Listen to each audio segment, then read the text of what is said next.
Welcome to episode 86 of the 100% podcast with me, your host, Harry Purdy. Today, I am absolutely delighted to welcome my first ever professional wrestler onto the show.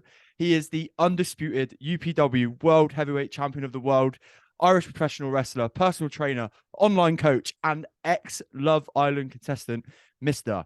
Adam Maxted. Welcome to the show, my dude. Thank you very much for having me, and what an incredible introduction. I appreciate that, my man. Thank you. We've got to get stuck into the wrestling straight away, mate. I am notoriously a fan within my friendship group, like especially going back to the WCW into WWE days. So I know a little bit about professional wrestling. Where did that start for you, mate? I mean, I think like probably for you as well. Growing up as a kid, it was so big back in the 80s and the 90s and the early 2000s, and it was just something that I always gravitated towards. And like I've said in podcasts before, I was in foster care for a couple of years when I was younger, and wrestling was sort of put on as kind of maybe a distraction for me, or the Yeah. couple that were looking after me at the time, they put wrestling on to kind of, it was obviously something that I really enjoyed. And as a kid, I loved it. Growing up, I loved it. And then when I went into like older school, I kind of grew out of it because it wasn't cool to like wrestling anymore. It was like, oh, you still watching that stuff? Do you know what I mean? Yeah. It's fake, or why are you watching all that, blah blah blah. But then, in my later teens, I kind of got into it a little bit more. I started watching it again, and then I saw that a couple of wrestlers from Ireland had been signed to WWE in America, and it kind of really opened up my eyes. And like, whoa, like, because I always thought it was just big American dudes could only do pro wrestling. So when I saw people from my own, country making it to the top of the industry, it really opened my eyes. And I started doing my research and found wrestling schools back in Belfast and Dublin. And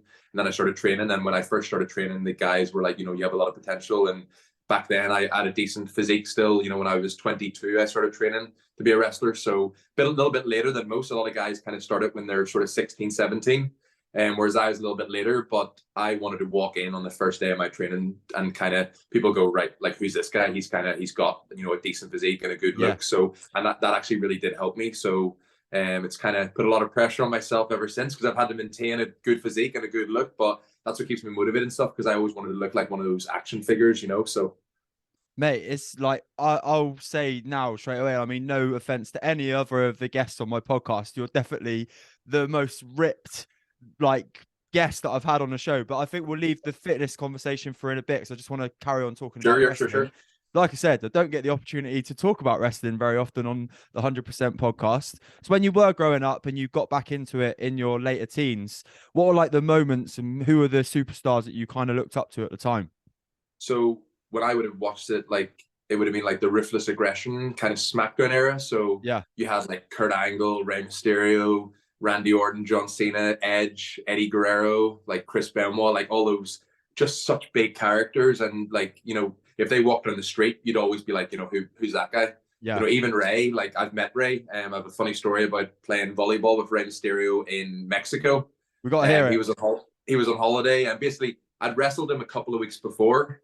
Like it was me and four other guys against him and four other, and he ends up just swimming past in the swimming pool, and I kind of like had this moment of like, surely not. And I just happened to be on holiday at the same time as Rey Mysterio and his family, and I ended up being on his volleyball team for like the whole week. And there was one night I was having a few drinks in the hotel with my girlfriend, and they called us over to their family table, and I'm having a few shots and stuff, and I'm just sitting there like, trying to keep my cool and my composure, as like, because I'm a wrestler myself at this point, so I'm like, it's no big deal. But inside, the little kid in me is like, I'm just chilling here with Rey Mysterio, like, do you know what I mean?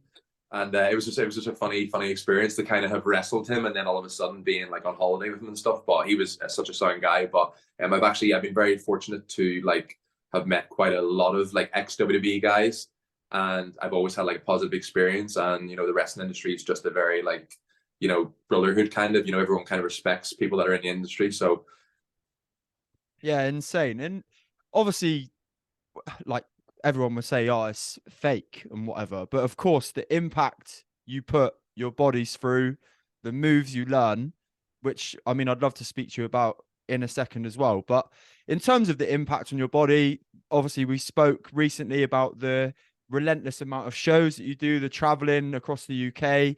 Like, how much of an impact does that have on you? so again, it does take its toll. but I feel like anything, you kind of build up like a bit of resistance to it. Do you know what I mean? So before COVID, I was wrestling like 5 or 6 days a week, Wow. on Butlin's holiday camps. And, you know, we would drive 6 hours to one of the Butlin's camps, have some food, put up the ring ourselves, wrestle the show, take the ring down. And by the time the show was finished, we're talking 10, half 10 at night. And as you know, living in the UK, the chances of getting some decent food at that time are very slim. So there's only like fast food places open or like a Tesco's, do you know what I mean? So it was quite difficult being on the road, but that's just the kind of the life of a pro wrestler, especially if you want to do it full time and you want to make it like successfully. It's a lot of sacrifice. It's a lot of time away from your family. You miss birthdays, you miss, weddings, you miss a lot of big events. But like the toll on the body, again, thanks to my training and sort of weightlifting and the muscle that I've helped put on my frame, that definitely helps me probably not take as much of an impact. Whereas I see some young lads when they're starting out and, they're maybe like 16, 17 and they've no interest really, or they haven't started going to the gym yet. And I almost wince when I see them taking moves or I see them getting slammed in the ring because, people have this kind of probably opinion that the wrestling ring is like a bouncy castle or like a trampoline. But, yes, there's a spring in the middle of it. But it is like metal beams across and then wooden like pallets and then a little bit of maybe carpet underlay if you're lucky and then a canvas over the top. So that's what's kind of annoying as a wrestler because everyone's like, oh, you can do that fake stuff, and it's like you try getting lifted and getting body slammed on a pro wrestling ring and see how you're feeling after. Like it knocks the wind out of you. It's like honestly, it takes your breath away. Like I remember when I did my first couple of bumps when I first started, like. So it is tough. And like I said, it's a lot of time, it's a lot of commitment, sacrifice to make it big in the industry. You've got to go all in. It's not really something that I recommend or think that you can just kind of do for the crack or a hobby. You're not really going to get much out of it. And admittedly, there isn't much money in the industry until you kind of do become full time and you are wrestling every weekend and you are building your brand. And then hopefully then you get enough exposure thanks to social media that a big company in America, or Canada or something would see you and then say, you know what? This is a guy that we need to keep our eye on. Let's sign this guy. And then you make your big money, hopefully, when you sign a big contract. But until then, there's not much money in it, but we don't do it for the money. We do it for the passion. There's nobody going to go out there in their tiny little spandex pants in front of hundreds of people getting slammed about the place, if you didn't love it. So you've really got to love what you do. Yeah, for sure. So when it comes to, like you said, couple of little bumps in your early career is, I guess, a bump is where you don't quite take a move right. The chemistry with the wrestlers that you are wrestling with has to be almost at a paramount, right? But what happens when you do go out with an inexperienced wrestler who you aren't quite on the same wavelength as, and maybe they're not as good at delivering the moves as you are? How do you deal with that in terms of like making sure that you're safe? Again, it's a trust thing. Do you know what I mean? So I'm trusting the guy that I'm wrestling with my body and likewise, but you're only going to be as good as the person you're in there with. So, when I look back at my first few matches and, even post Love Island, I was getting put in a lot of matches that I wasn't ready for.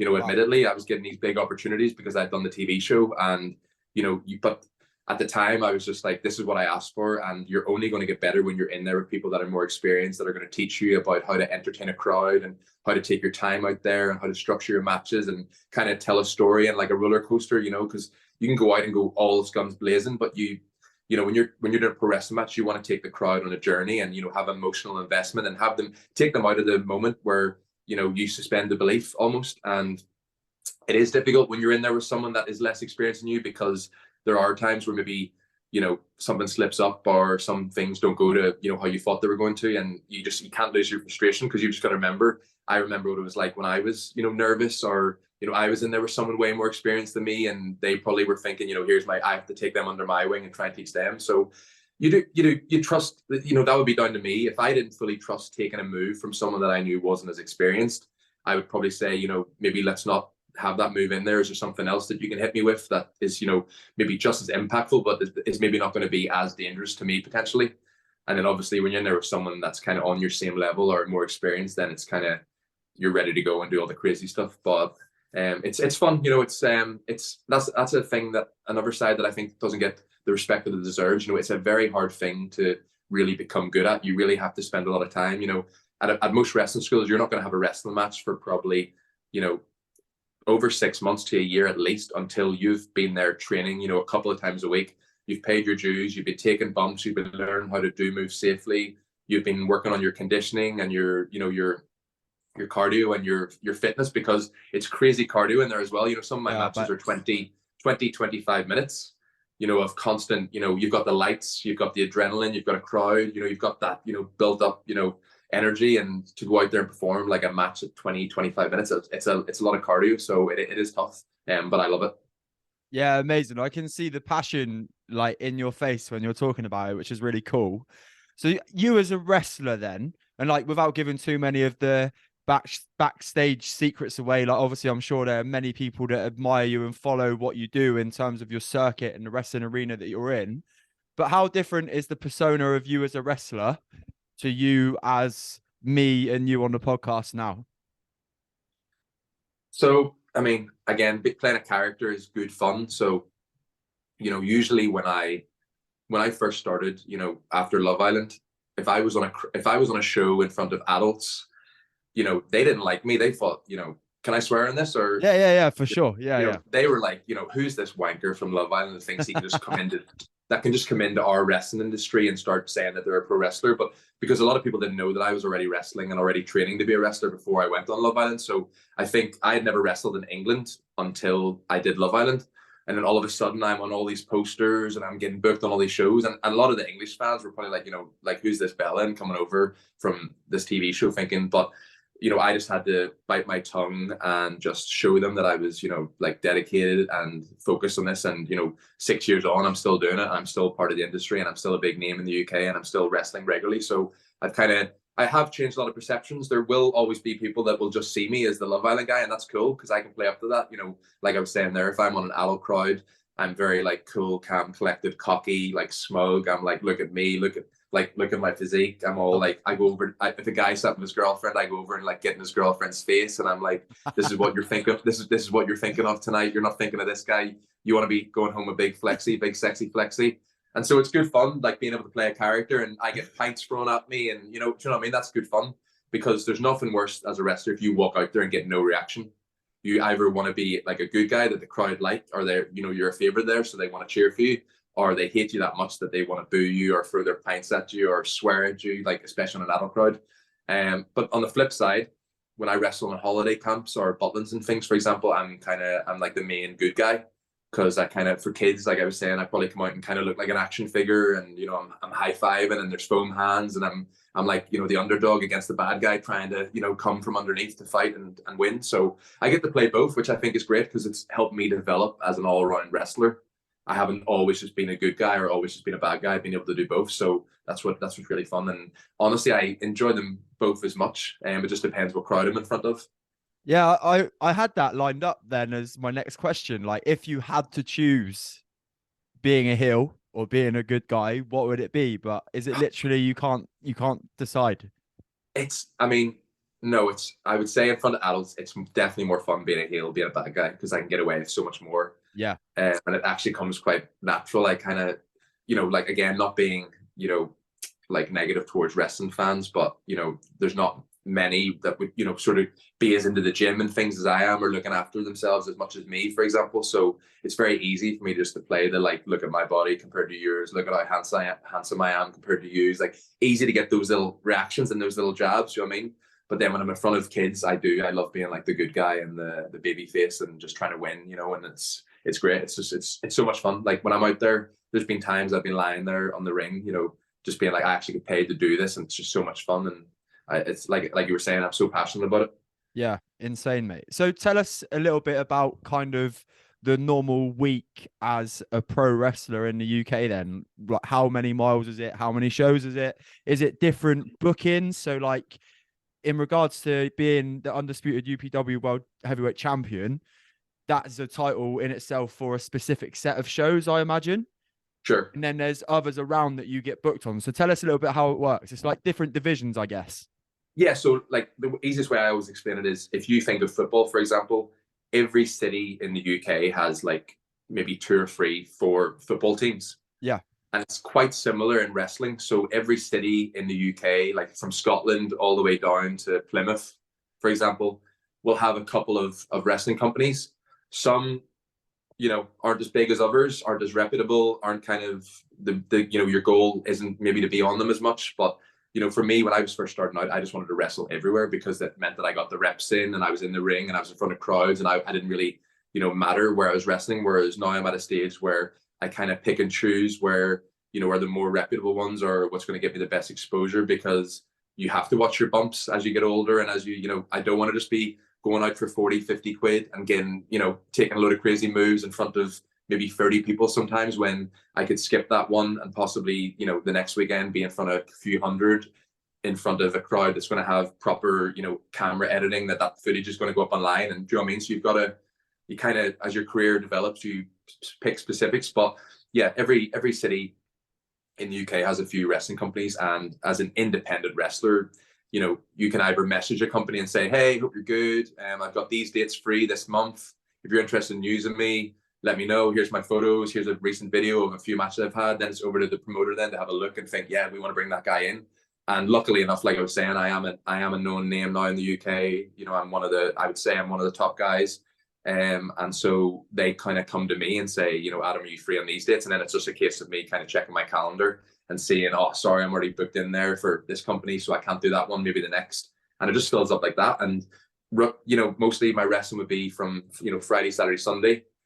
So that Monday to Thursday is just in the gym, training hard, working on my cardio, working on my physique, trying to stay in shape, watching my diet, because I know that towards the end of the week, I'm probably not going to be eating as well as I want to be, because I'm on the road or I'm traveling or I'm stuck in a car for 5 or 6 hours traveling places, so it's not the most glamorous, profession, but you're, like I said, that you're stuck in that car and you're with your mates, and there's usually a good bit of banter, and then you're going to go out there that night and perform in front of a crowd and do what you're passionate about. So there's pros and cons to as every industry there is, but the UK scene is actually huge. Like, I actually didn't know before I started how big wrestling was in the UK. It's actually really big, which is why WWE are actually starting to bring more shows back here. They have another big one, I think, in a couple of months' time that they're doing, and possibly Wales again. They did one, I think, towards the end of last year, and it sold out in Wales. Was it SummerSlam? SummerSlam in Cardiff? No, it was Clash. It was called Clash of the Castle. That's it. Yeah, you're right. Yeah. And that sold out, and I think that opened WWE's eyes again of like, wow, okay, we actually have a huge market here in the UK. So it's I'm very proud to 6 years on still be wrestling and still be like a big known name in the UK in the industry. But I kind of put that down to myself, how hard I've worked and how dedicated I stay and how focused, So how do you stay so focused then?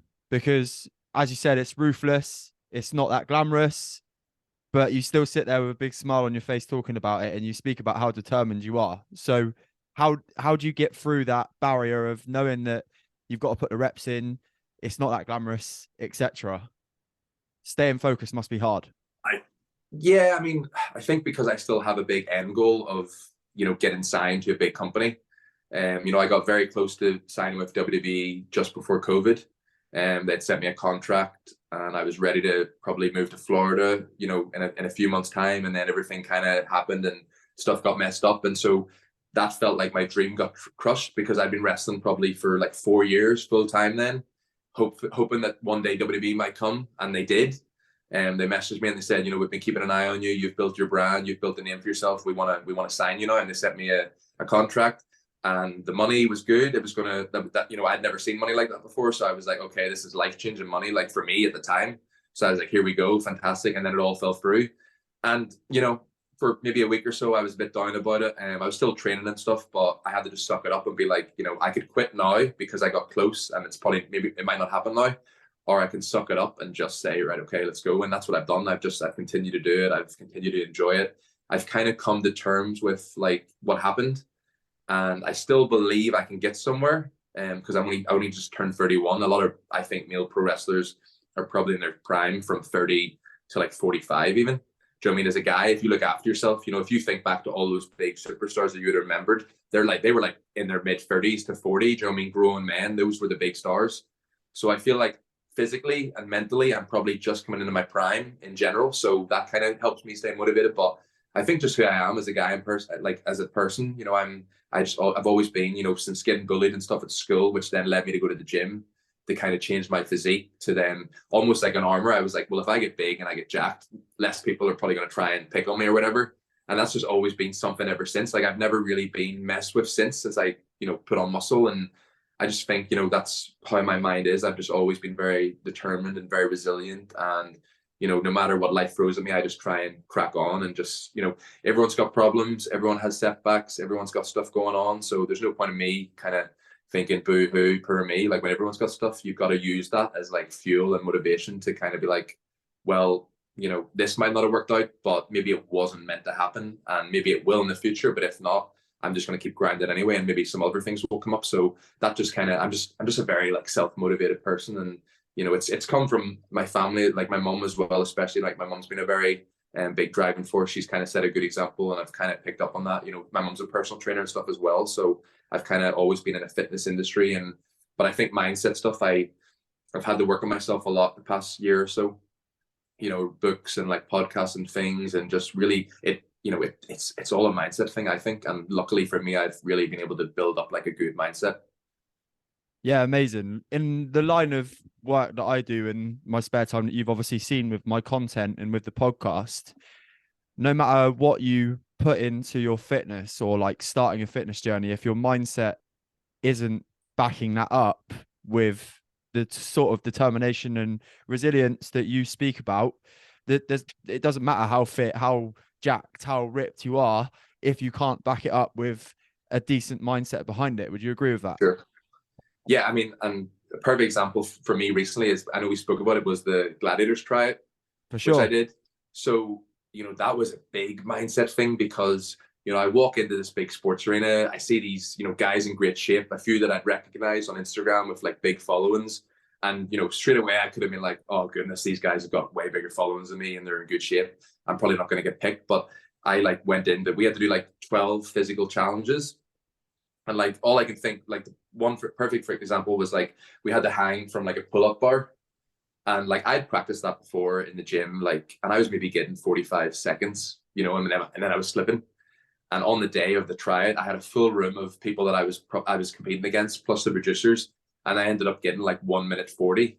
Wow, mate. So pretty much a whole extra minute, just because like the mindset I had to think like, okay, this is your chance. You've got a room full of people watching you, you know, like just go for this. And like even we had to do like a burpee and then a box jump and then a burpee and a box jump, and like, you know, I could see the guy beside me was slowing down a bit, which then gave me the mindset again of like just kill yourself for this challenge because it could help you stand out and then it's going to pay off in the long run. So like a little bit of like short-term pain for like long-term gain was like my whole thing going into all these challenges. So it was tough, but I think I did really well. And as you know, I'm still kind of waiting to hear back, but it would be cool to get it. But if I don't, I honestly don't think I could have done better in that tryout that we had to do, because I was actually surprised myself at how well I did. But again, it was all a mindset because I knew that if I get it, like it'll change my life as well, potentially. Like if I become like a gladiator on TV and, you know, build my brand up from that, and then like maybe again big wrestling companies see like, oh, who's this guy as a wrestler and now he's a gladiator, like, you know, stuff could maybe come from it. So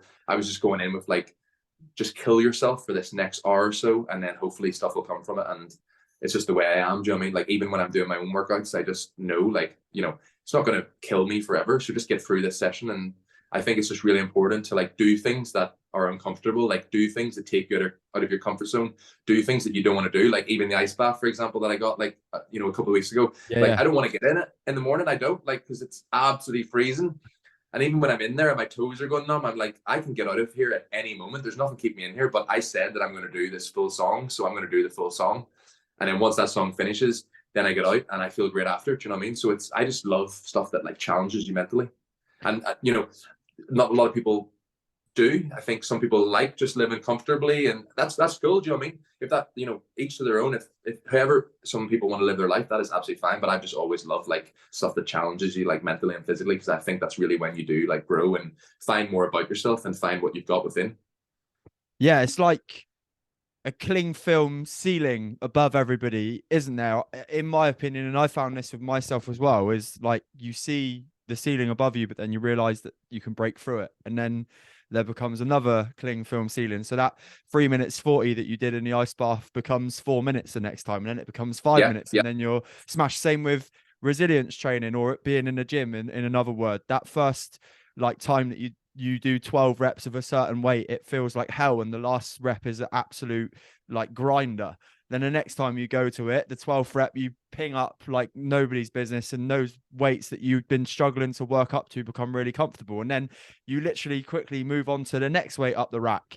And Yeah. those things, our brains love clicking onto and seeing improvements. And like I try not to sound preachy when I do podcasts and when I give coaching. Like yesterday I was in a college giving a little talk about resilience in sport and in life to a young football Nice. academy.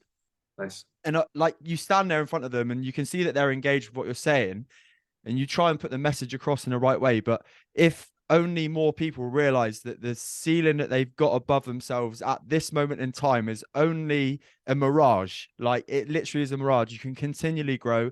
And that's kind of, I guess, like why you approached me to come on the podcast, as we're similar in terms of our mindsets.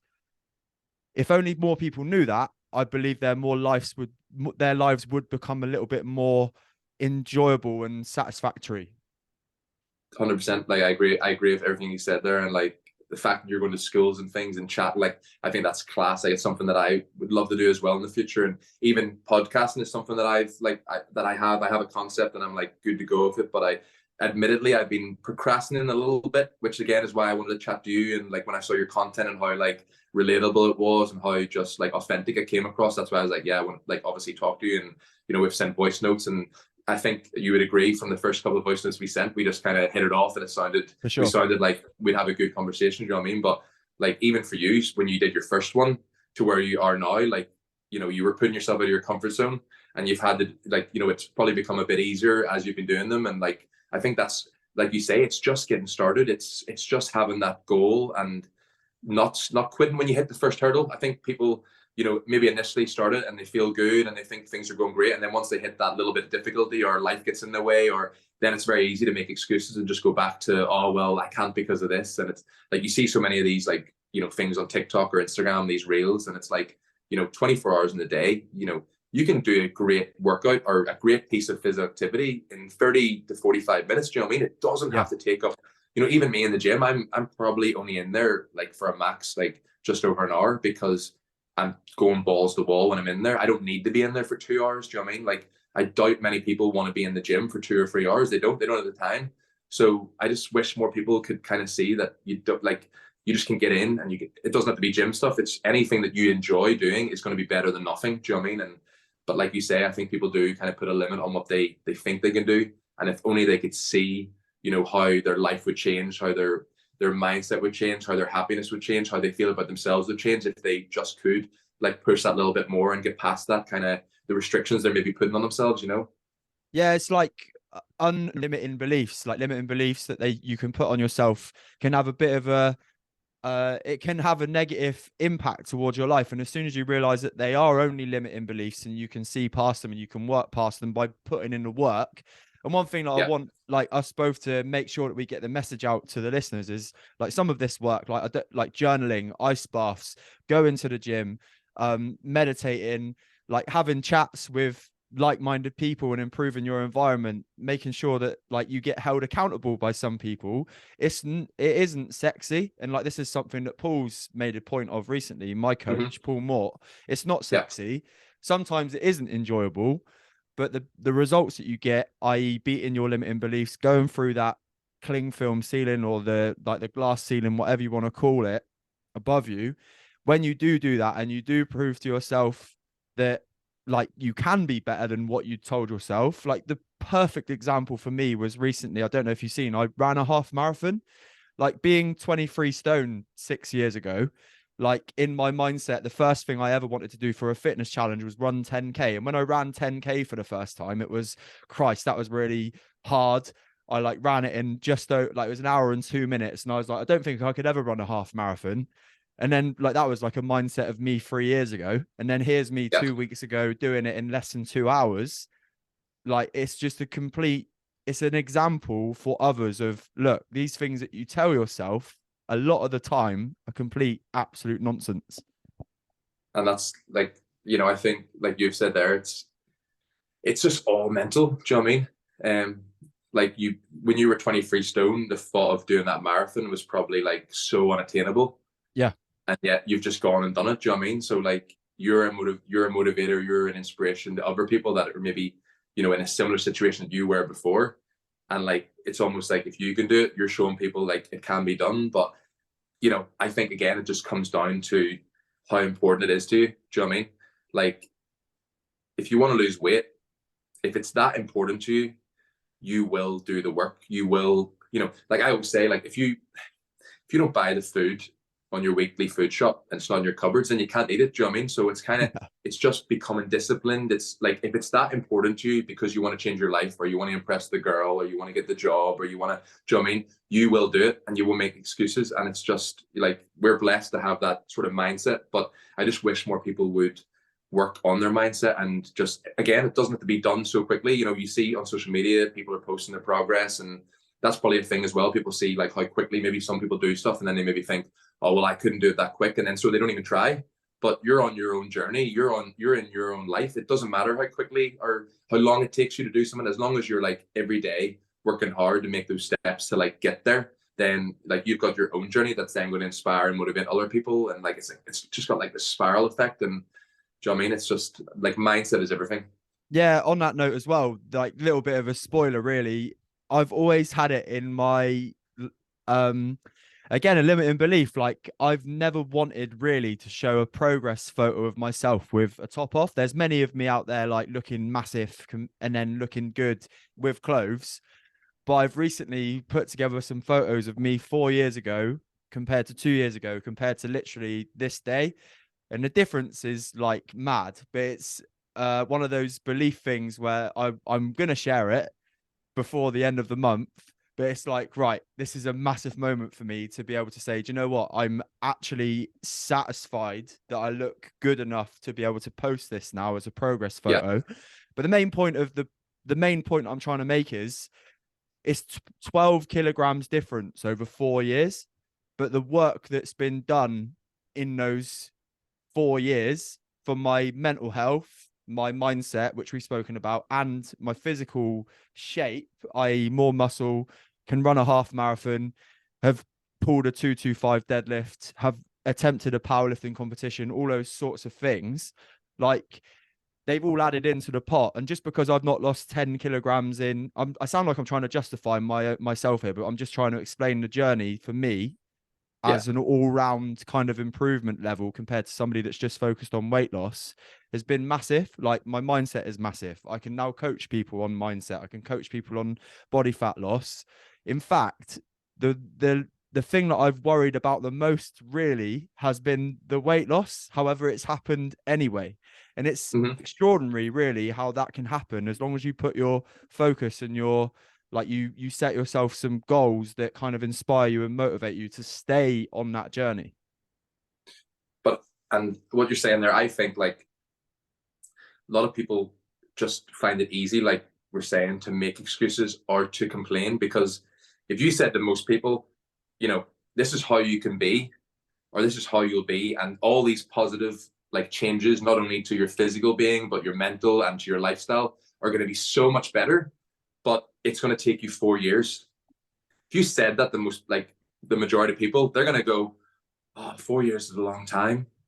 Do you know what I mean? So those people, then it's like, well, then don't sit there and complain about that you don't like your body or that you can't do things or you're not where you want to be or you wish you could do stuff, because it can be done. And people like you are like a testament to showing people in the world that like, look where I started, look where I am now. Yes, it took 4 years, but the journey has taught me X, Y, and Z. I've become more mentally strong. My mental health is better. Like physical, look what you're doing, like, the marathons and things and podcasting, you're getting out the content to help other people. Do you know what I mean? Like it's all been a byproduct of you obviously one day going, right, okay, enough's enough. And this is what I'm going to do. And you've gone and done it. And I think like that's so commendable and that's going to inspire like so many other people. But there are those people that will be like, oh, but it took them 4 years. And do you know what I mean? And that's when I'm like, to those people, it's like, well, don't sit there and then feel sorry for yourself or make the excuses or complain about other people getting stuff when they have done the work when you haven't. Like, I think it's the world we live in. It's very easy just to kind of throw judgment or make these, whereas I just wish more people could like just be like, you know what? Other people can do it. I can do it. And like I was saying to you there before, if it's truly that important to you, like if it's truly what you know in your life that you want and need, then you should almost enjoy the discomfort, because you know that at the end of all this discomfort and challenge, you're going to overcome it and be the person that you hope to want to be one day. Do you know what I mean? Yeah, definitely. And like you say, staying on that journey subject, and without like sounding like I'm blowing smoke up your ass as well, No, is it you messaging me just goes to show as well, no matter who you are, you never know who's watching.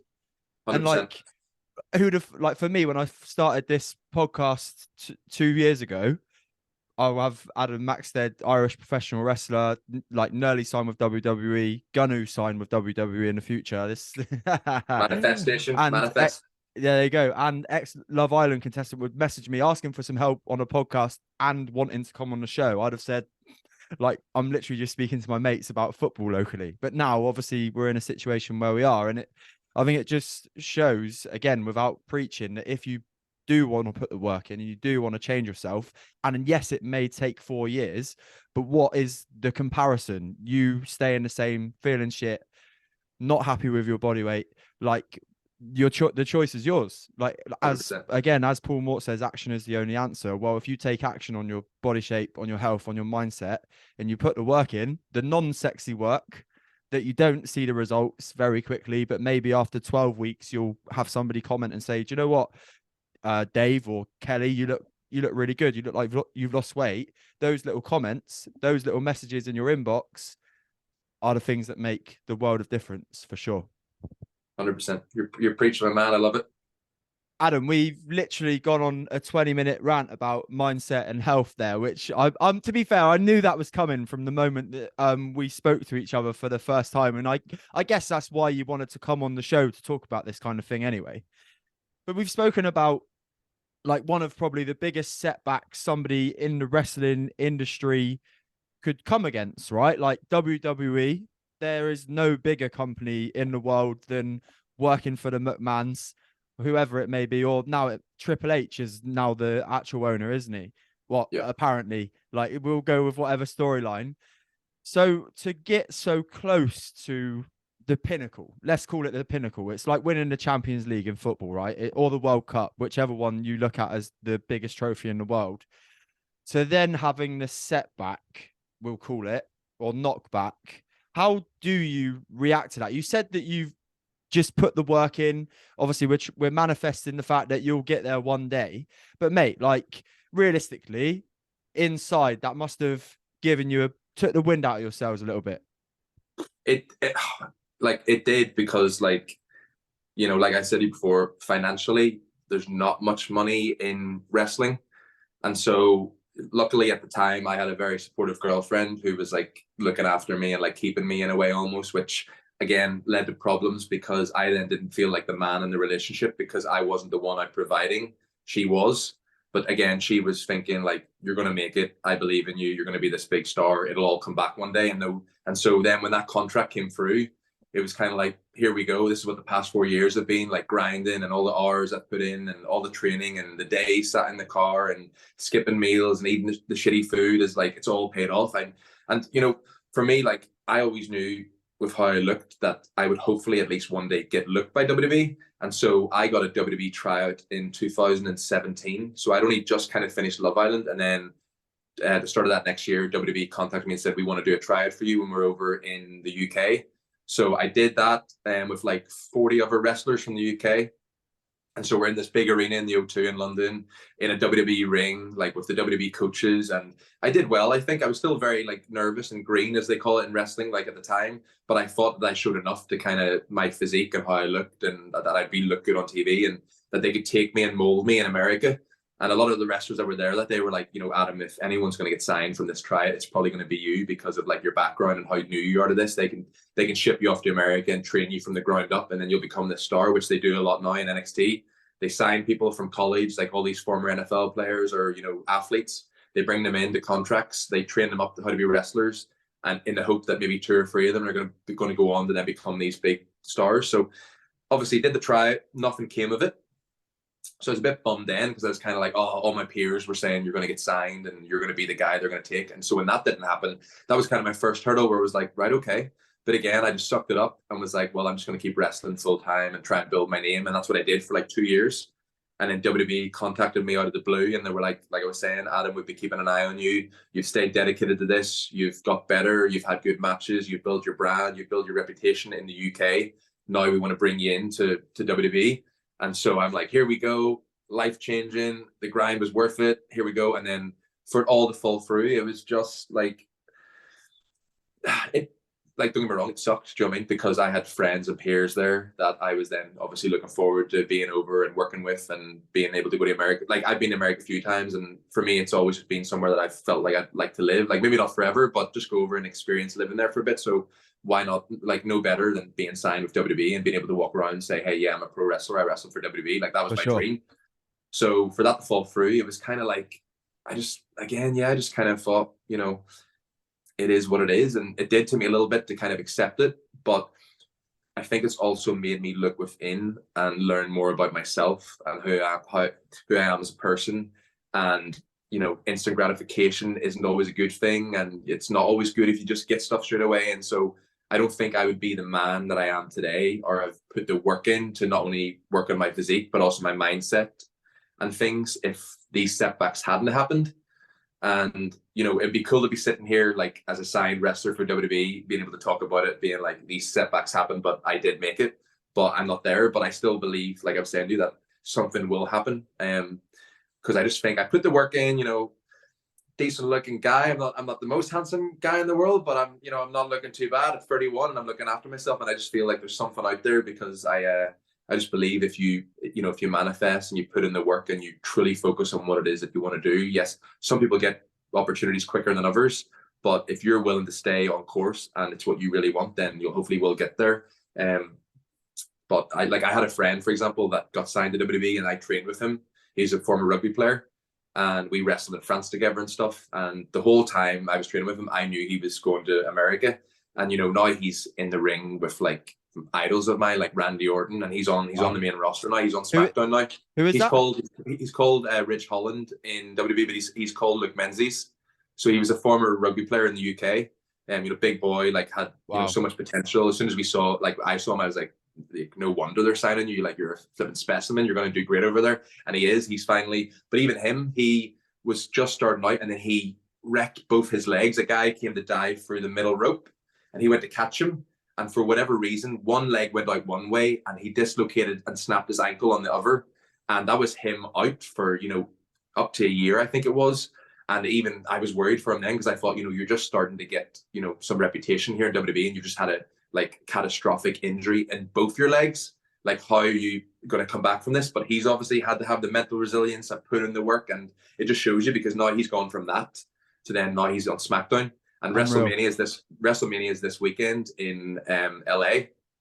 And like, he's going to be there and be part of that. And like, do you know what I mean? So it's going to be cool. Like, part of me, yes, will be envious that like I'm not there, but then I'm also very happy for him, because it's like he's put in the work and he's had to, work at it and just stay committed and overcome crazy injuries. And what a mental challenge that would have been. He's got a family, he's got 3 children, do you know what I mean, to provide for. So like, it's, big respect to him. And it's just like we were saying before, it's just all been mindset and me just saying to myself, like, this didn't happen, but if I stay committed and I stay working hard and I stay focused, hopefully something will.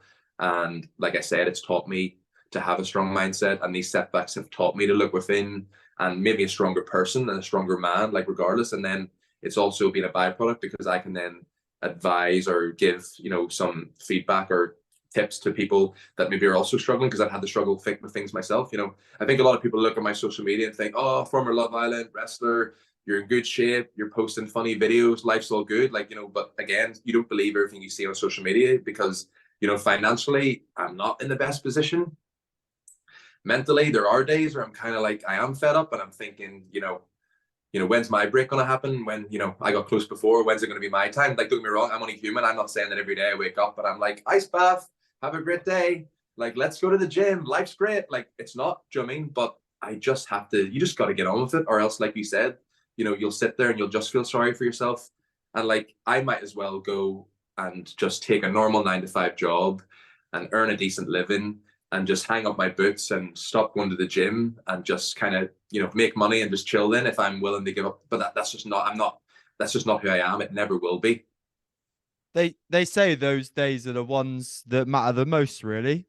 I think those are the days that define you, right? There's certainly days that, well, I mean, definitely relate to you on the gym front. There's sometimes, even though I've got an exciting guest lined up for the podcast, setting up all the stuff, getting the light out, getting the camera set up, getting the mic connected, like loading up Zoom, all that sort of stuff, and then giving it beans or giving it 100%, which is what I'm like, my mentality is all about now. And everybody that I come across, whoever it is, yesterday in the lesson, with the Sherborne Town ladies that I've just started coaching, last night with you on the podcast today, with my job, like, I want to give people the best of me that I've got at that moment in time, right? That's just how I want to be.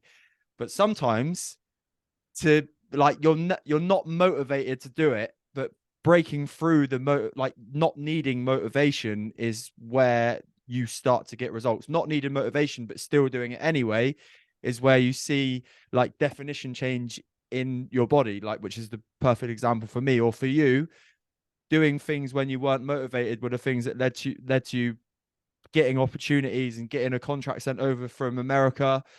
It's now led to you being able to be a little bit more choosy with the venues that you go and wrestle at, which leads me to our next question, actually, from earlier on in the conversation. You said that you can now pick and choose where you like to wrestle in the UK.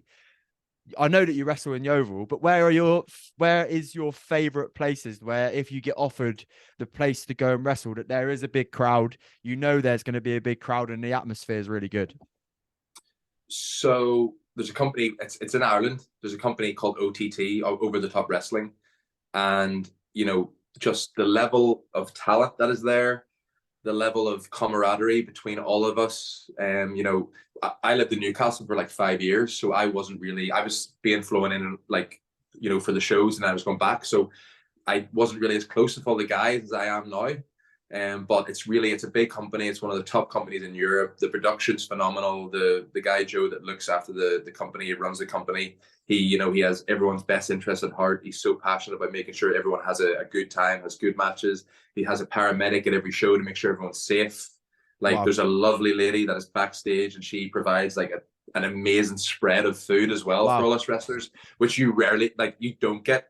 Like in the UK, like, you just don't. Like, this woman goes out of her way to have like everything, and like she has jammy Dodgers and everything for me because she knows I like them, and like she'll be like, Adam, I've got your jammy Dodgers. Like, do you know what I mean? So Ireland, especially, like OTT, it's such a good promotion. It's one of the ones that, like, below WWE, it's probably like, if you think of football, like the Premiership is like WWE, like OTT are probably sitting like Championship. They're just below. Like, the talent and the level is just as good, but they obviously don't have the money to make it a worldwide phenomenon like the bit that like Vince McMahon and thing have. But in the UK, like, there are some great companies. Like, anytime I'm up in Scotland, the fans are always really good there. But I think towards the end of this year, I'll probably get the rest a little bit more in the UK. Wow. Because I'm a little bit I'm just holding my calendar off a little bit for these next couple of months, because I'm waiting to hear back if like Gladiators happens, because then I would have to film that.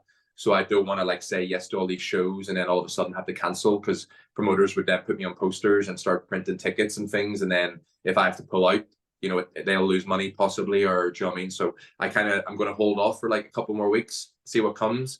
And then my schedule will start, getting busy again. But don't get me wrong, the companies that I'm wrestling for now, I love wrestling for them, because I'm at that stage now where I can kind of choose where I want to go, and where I do want to get on a flight to then fly over and, spend my whole day. And do you know what I mean? Like, it's not, not every time am I going to be put up in a hotel. There's a lot of the time I have to crash on, a guy's sofa that I've maybe only met a couple of times. And that's just wrestling. Do you know what I mean? It's not the most glamorous until you make it to the big leagues. But like I said to you before, you do it for the passion. And, my passion hasn't dwindled. You'd maybe think because of the setbacks I've had, I would have lost it, but I don't. Like when I lace up my boots and the baby oil's on and I'm doing my push-ups and I'm ready for my music to play, I still get that buzz of like I'm going to go out here and perform in front of a crowd, and feel very privileged to still be able to do that and stay safe. And like my body, touch wood, I've never had an injury in 6 years of wrestling. Like I've taken a lot of moves, I do some crazy moves, and I just put that down to a testament of like how I've looked after my body and what I do to stay in shape. The burpees that I do every week, the stuff that I don't want to do, but I make sure I do, because then when I'm in the ring, it helps me to perform at a top level. Yeah, amazing. Like genuinely amazing. Just touching on like your physique and stuff then, if you was to say the three non-negotiables for you on a weekly basis, what are they for you to be able to maintain where you're Like at in terms of exercises are like, so, things that you fit into your daily routine? well, I don't drive, so I walk everywhere. And again, where I've lived most of my life, like Belfast and stuff, I've never needed a car. Like I can walk to the gym where I'm at now in like 7 minutes. Wow. Do you know what I mean? And I like being able to just go out and about with podcasts and things on, and like almost be working on my mindset as I'm about to go and do a session. Do you know what I mean? But I would say like I gotta hit legs at least once a week hard. Like that's my thing. I never used to train them when I first started the gym. And then I realized, not only does it help your physique because you're releasing a bit more growth hormone and things through training the biggest part of your muscle, like the biggest muscles in your body, but again, mentally, I like the discomfort and the challenge of pushing myself through a heavy, nasty leg session and then finishing that and thinking, okay, how can I make that a little bit harder next time? Do you know what I mean? Like, whereas Nice. again, Yeah. you see it in gyms, like, and don't get me wrong, I'm not judging, because I think the fact that you've left the house, or you've got through those gym doors, like gym anxiety is a huge thing for a lot of people now.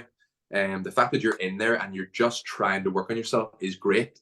But I do think like some people do train comfortably still, but they maybe don't realize that they're training comfortably. They think that what they're doing is, but they haven't pushed their body that much to make that change, or at least in the time that they could be making the change if they were able to just push that little bit more. And that's what we were talking about before. Like, not many people like that discomfort, and I think when they feel it, they're like, oh no, I gotta rein it back in. And whereas me, I thrive off that. I'm like, no, once I get this done, I'm gonna feel phenomenal. Like once I hit 4 minutes in the ice bath, I'm gonna feel great. Once I do this CrossFit WOD that has like 50 burpees in it, like it's gonna suck, but when I have it finished and I sit there, I'm like, like I try and beat my time each time. Some weeks I'm faster, some weeks I'm slower, but I still do it. And I just thrive off having challenges daily. Like I've said on a few of my Instagram stories, like if I'm wrestling and I can't get to the gym from a Friday to a Monday, like I notice my mood by the Monday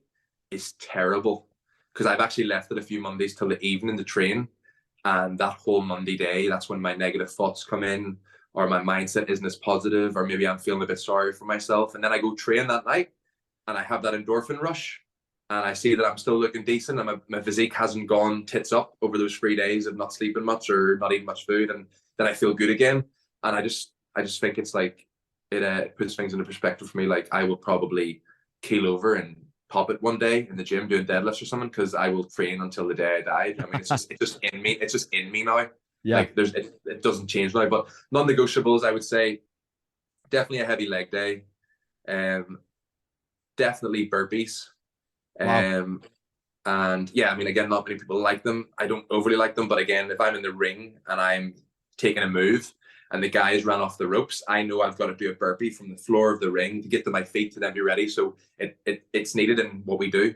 And probably this ice bath now, I'm not jumping on the craze. I think everyone thinks, oh, you're just jumping on the bandwagon influencer. Like, but I honestly do feel like the challenge, waking up in the morning and doing something as soon as I've woken up that's hard and mentally challenging, is like a great thing. And I'm not going to say I'm going to do it every day and sit here and be like, oh, I'm definitely in that every morning. Like I haven't done it in, I want to say 2 days now, but I'll do it tomorrow because I'm going to make myself. Do you know what I mean? But so those are the 3 things at the moment that are like non-negotiables. It's like smashing my legs, getting the burpees and the cardio in for wrestling, and then now getting in this ice bath to start off my day. And like I can come indoors and be like, the first thing I've done this morning was tough. Let's crack on with the day now. Do you know? Perfect, mate. Yeah, thank you for that. Like, it's a really good insight. And also, just as well on that front, the fact that your training has to be relative to the industry you're in as well, right? With the burpees, because most people would say like chuck them to the side. But of course, for you, it's so relative to, like you say, you've got what, a second and a half to let matey bounce off the ring rope, and he's coming back towards you for you to get up and either deliver a counter or be smashed back down to the mat again is amazing to think, really. One thing we haven't touched on too much is your experience on Love Island. Now, obviously, talking to you about, like, in terms of your mindset, the way that you think about life, your fitness element. Obviously, everybody that goes on that show is in reasonable shape, like that. You can't shrug that off. But alongside Love Island, I've got to be totally honest with you, mate. I'm not the biggest advocate of the show. I'm not sure, like, and I mean, I don't mind saying it. I don't think it. People who go on there, like, will take the contracts of the whatever, the teas, the fat loss teas, and to make a bit of extra cash and whatever. And Sure. apologies if you ever took one of them No, contracts. no. Yeah. But sometimes I don't think it's the best show for young people to watch in terms of, like, kind of aspirations, if you know what I mean. So what I'm saying is, Love Island comes with a tag. You know what I mean? If you know what I mean. How have you broken away from that tag, and how have you managed to keep true to yourself with it all? So this might take a while, so bear with me, because this is going to be a deep one, because I think I see it like in a completely, so like when I got asked to do it, I had been asked to do Take Me Out like a few months before, and I went to the audition, and I thought, if I go on TV and I say I'm a wrestler, maybe my name will get out there, or people in America will see, oh, a wrestler went on a TV show that's known in the UK. And the more I thought about it, I was like, Take Me Out, it's a little bit cheesy now. There's a load of seasons. It's a bit, do you know what I mean? Maybe not. So I said no, I'm not going to do it. Like, but thank you anyway. A couple of weeks passed, and they said, well, another company messaged me and said, fill out this application for Love Island. So I filled out the application. They liked my answers. I went to England, met the producers. They were like, we like you. You're probably not going to go in at the start, but we might bring you in at some point. And I was like, yeah, cool. Because again, in my head, I was like, if I get on the biggest show in the UK at the moment, and I go in and I just talk about being a pro wrestler, hopefully something is going to come of it, maybe. Do you know what I mean? And so, like, this is the honest truth. I never went in with the mindset of, like, I want to be Instagram famous or I want to be an influencer, because, like, not throwing anybody under the bus, but, like, what are you influencing really by going and having a holiday and having sex on TV? And like, do you know what I mean? It's just, I don't know. I just had a different mindset when I went in. I was like, I'm just going to use this as a platform for my wrestling. And so as soon as I finished the show, I was wrestling like everywhere, all over the UK. So it got me what I needed. It got me the exposure. It got my name out there, which then had a long-term effect where WWE did hear about me, probably because I was wrestling so much. So I got what I needed from the show. But, like, I think the show, I think people go on it and they think this is going to change my life forever. I'm going to become this celeb. I'm going to become this star. And yes, a couple from each series do. They go on to, like, get the big contracts and the clothing companies, and they make the money, and they have, do you know what I mean? Like Alex and Olivia, for example, from my series, both lovely people. So I wouldn't take it away from them. So they, like, obviously they're married, they have a kid, and they did the best. Do you know what I mean? But everyone else kind of on our series isn't at that level of, like, celeb status or known or exposure or still getting opportunities, if that makes sense. So I think that's maybe when, like, the depression kicks in and the negative thoughts come in, because you've had your 15 minutes of fame and you maybe haven't got out of it what you thought you were going to get. And then you're kind of just forgotten about, and you go back to just for some people, normal life. Do you know what I mean?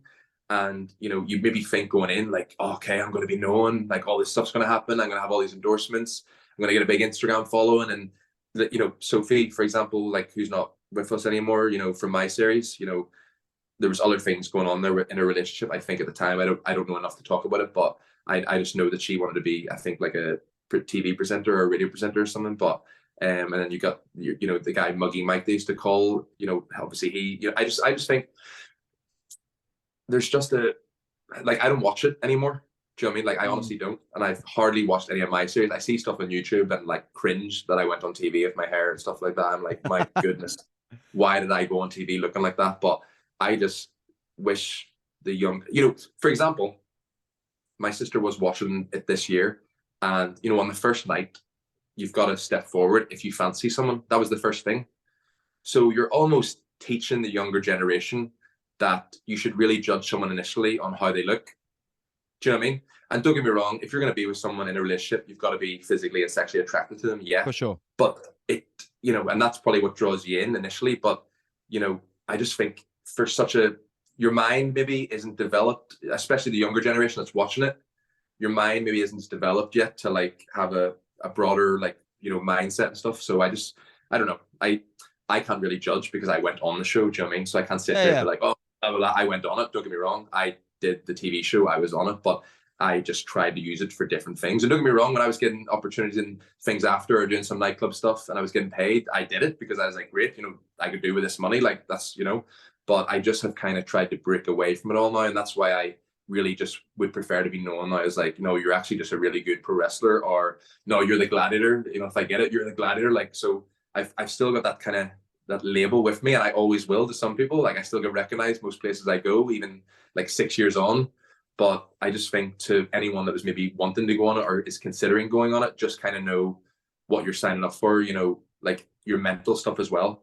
Like you might not get what you want from it. You might not go on to become this big star with all the endorsements. Like just kind of go in prepared for that. Do you know what I mean? And just be yourself. Like don't put on don't put on a front, just be you, because you always get found out anyway. Like in life, you can't keep that mask on forever. You can't keep that persona or that front on. You're a human being at the end of the day, so people will always kind of see through that, I think. Yeah, do you know what? That was an amazing answer to my I didn't, and I want to make it clear as well, Adam, that I'm not here from a judgmental point of view. I'm just saying that I don't believe the show is a healthy show for people to rely on to get their kind of world views and views on relationships from and things like that. And I absolutely agree, because most of these people going in are in their early 20s. Why is it so important to you to find love at 19, 20, 21 when you don't even know yourself yet? And I'm not saying that like to be patronizing to young people that want to go on this show. Do you know what I mean? Don't get me wrong, but like I only know kind of more of who I am now as a man and what my values are and what, my priorities are in life and things, like in the past year or so at like 30, 31. Do you know what I mean? And yes, people figure that stuff out, at different times in their life. But I just think at 20, 21, 22, you're probably not like there yet, like trying to find the love of your life. And within 2 days, I really like him. I think I love him. Do you know what I mean? Like, do you know, it's like within a week or two, you're saying that you've fallen head over heels for someone. It's like you're in that little bubble in that environment. So yes, it all seems, but you go out in the real world and try and have a relationship with this person whenever like life shit hits the fan, and you've got to, and then you probably don't know these sides of that person because you didn't see them when you're in the villa and on the TV or what was portrayed. Do you know what I mean? So it's like, you know what I'm trying to say? Yeah, definitely. And as well, like from a real, and again, a non-patronizing point of view, you can see the lure. Like you see, I mean, I can like Tommy Fury's girlfriend was on, or partner was on Love Island, right? I can't even think of the girl's name, but you can see these people that have come from Love Island and they've gone on and done big things in terms of books and TV appearances, and like you've only got to see the winners of it. They're everywhere, aren't they? Every TV show, news channel, whatever, for weeks on end. And like from like general Joe public looking up kind of day-to-day life, oh my god, that looks amazing. So when you get approached for it, you can definitely see the pull. But I think, and I will say, I'm pretty sure now from when you were on it 6 years ago, the support that like ITV put into the contestants that go on the show now, I imagine, and I'm pretty confident that it would be a lot more supportive in regards to building people up to realize that, you know what, like you will come on the show and you may literally be on the show for a couple of weeks and you won't have a career from it. And I think that's the important message that kind of needs to be put on these contestants before they go on. And I think that kind of wraps the point up, really. There's a perfect like example. Like I know a guy called Rob Lispett who's really big in the fitness industry. Yeah. And he's charismatic, he's funny, he's great on his content. He has a great YouTube channel, a big Instagram. He lives in Marbella most of the year. He has a big villa. And like you would watch his content and be like, geez, funny guy, like good content, really confident on camera. And yet he was actually on Love Island like a series or two after mine.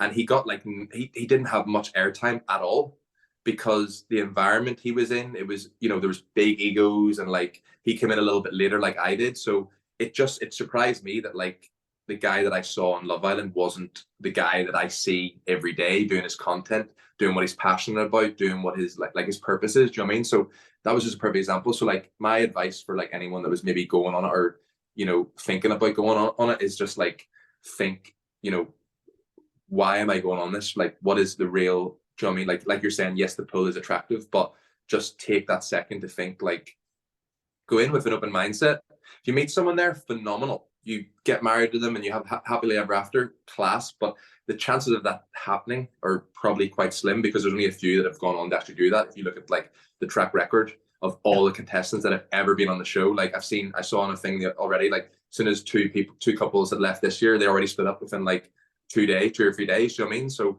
like just kind of know what you're going in for. Yes, some people are going to become more popular than others, but I would say even back at my series, there was like a mental health person there that would speak to us if we needed. And like you're saying, I'm sure with obviously, you know, the suicides that have come from the show, that stuff's probably a lot more like, you know, in detail, and you know, they probably do provide a lot more help and like reassurance for people like on the show and stuff these days. But it has become so big, but it's just, you know, like I say, I can't really be like, oh, because I did it, but I just have a different view on it. I just think I would rather be known for actually inspiring or motivating people. Like that to me is what an influencer is if I'm like putting out a positive message, or I'm trying to help people, or I'm trying to spread positivity, or the content that I'm making is hopefully gonna, do you know what I mean? Like we're, instead of just, you know, I get endorsements to sell herbal teas because I'm getting flipping 10K to post on Instagram, do you know what I mean? Like just stuff like that. But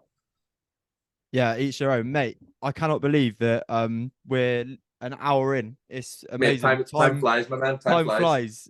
Adam, I have a few questions left for you before we do Sure. wrap up the podcast. Yeah.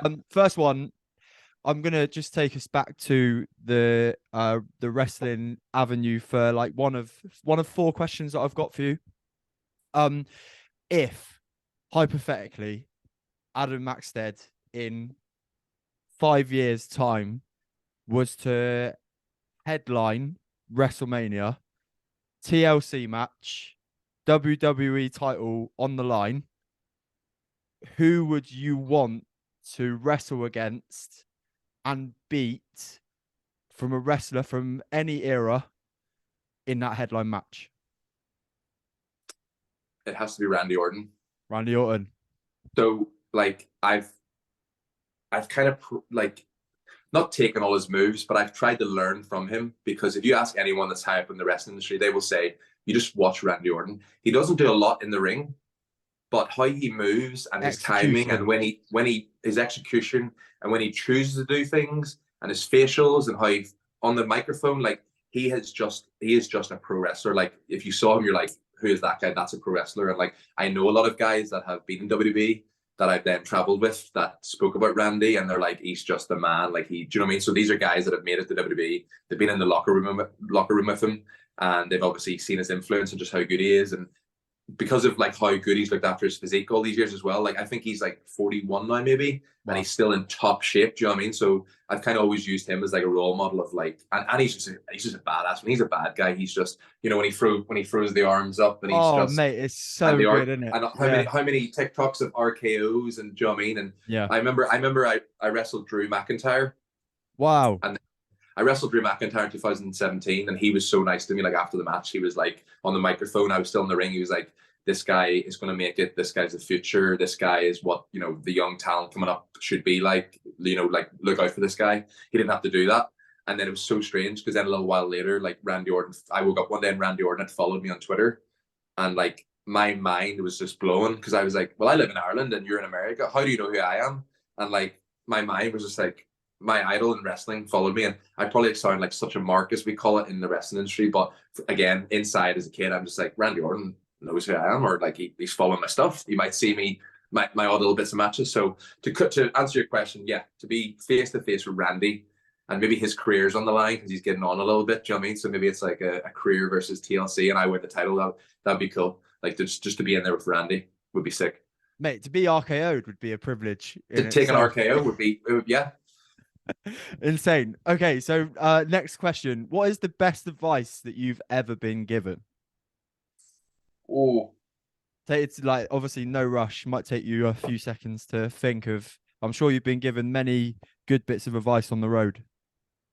in wrestling, In or all aspects, really, mate. Yeah. I mean, like in wrestling, especially like when I first started, I would like ask everybody after my matches, was that okay? Was that good? What did you think of it?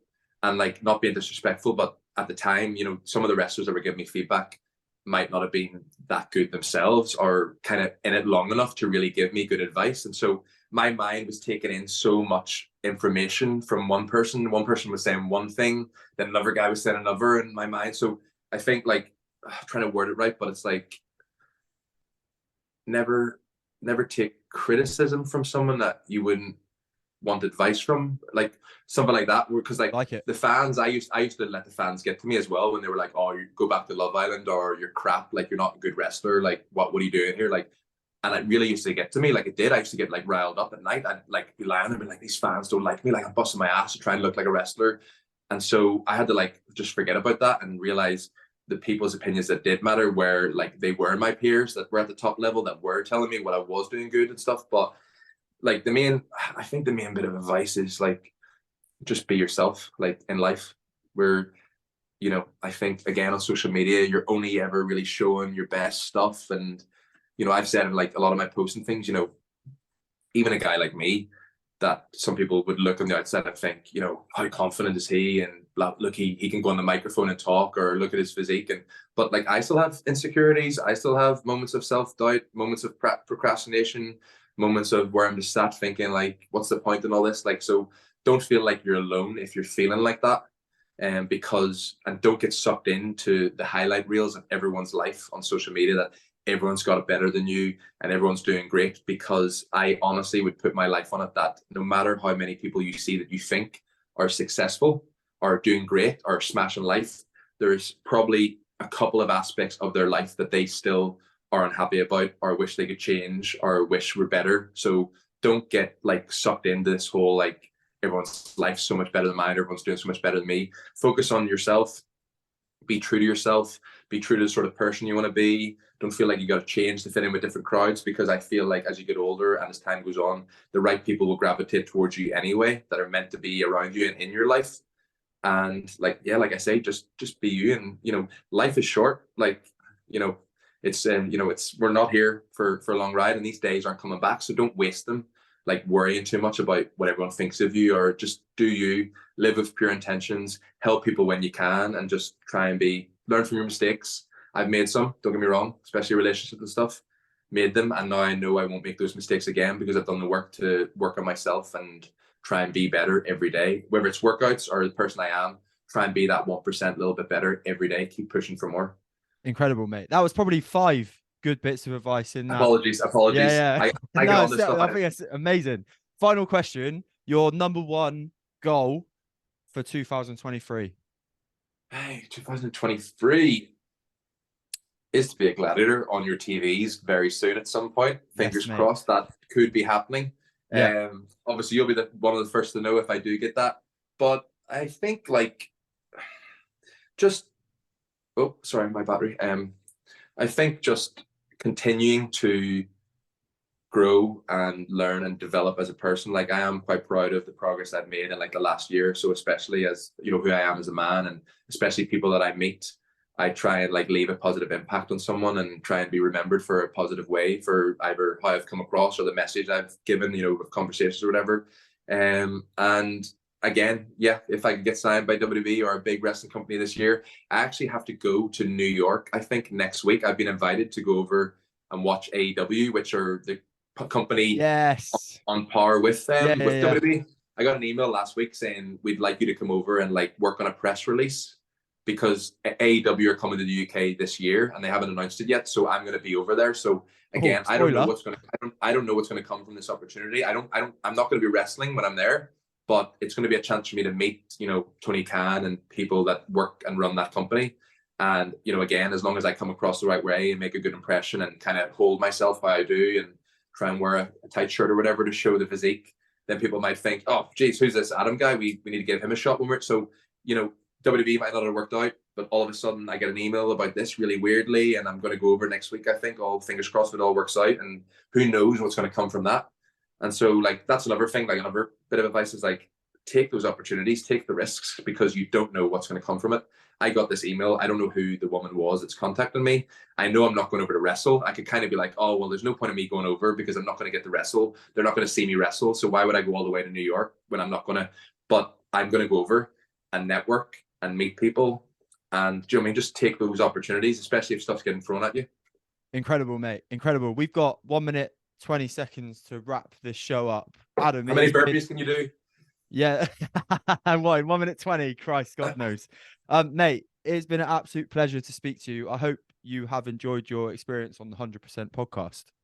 I have, honestly. Thank you for having me. And, you know, for you, keep putting out the content. I enjoy seeing it. The message that you're sending out, all the guests that you have, you get deep. So it's just going to grow from strength to strength to strength.